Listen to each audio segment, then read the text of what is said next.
Good morning mga katoyong. Ayan, hulaan yung ginagawa ko dyan. Nagda-dryer ako ng damit dyan. Ayan o, kita nyo yan o.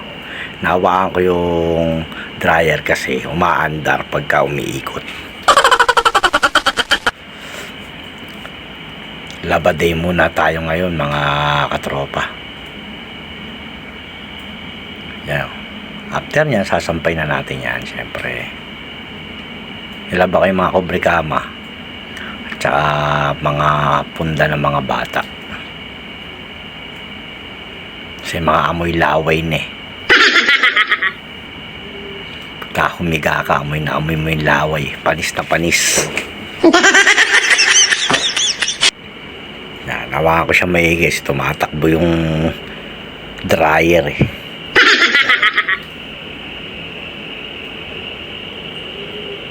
Yan yung kumot.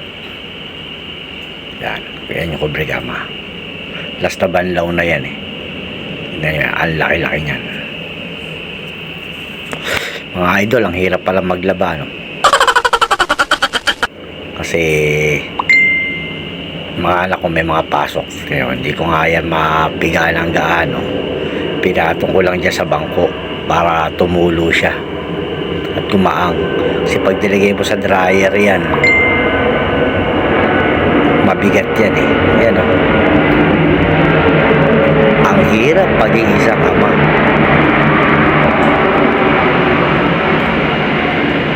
May dumaan pa yata ang aeroplano eh. Mukhang pauwi na si Mayumi ah.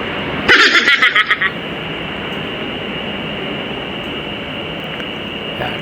Babanlaw na tayo dyan. Yung basahan, basta banlaw na yan syempre. Tinapon na natin yung tubig yan.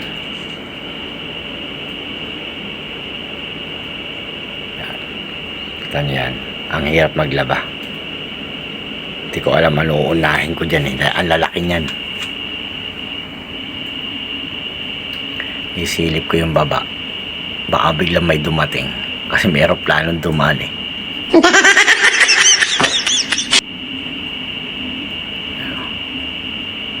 Binuga ko pa yung kalapati. Baka taihan niya yung nilalaban ko eh.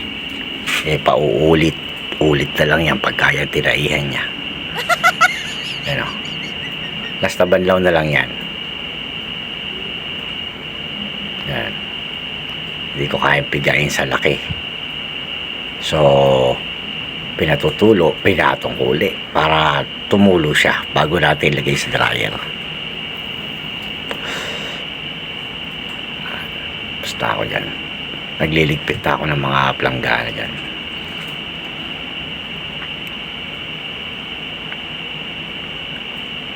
Ano, hindi ko pa alam gagawin ko. Nag-iisip ako ano unahin ko eh. Yung dryer, umiikot pa naman yan eh.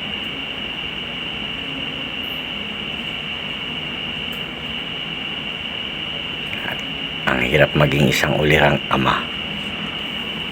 Kasi wala si Mayumi. Nandun sa ibang bansa. Sunday laba. So, ang dami na natin nalaban. Pati mga comforter. Pagod. Pero okay lang. Kasi walang malaban yung mga comforter. Masyadong marumi na. So, Sunday. Peace out!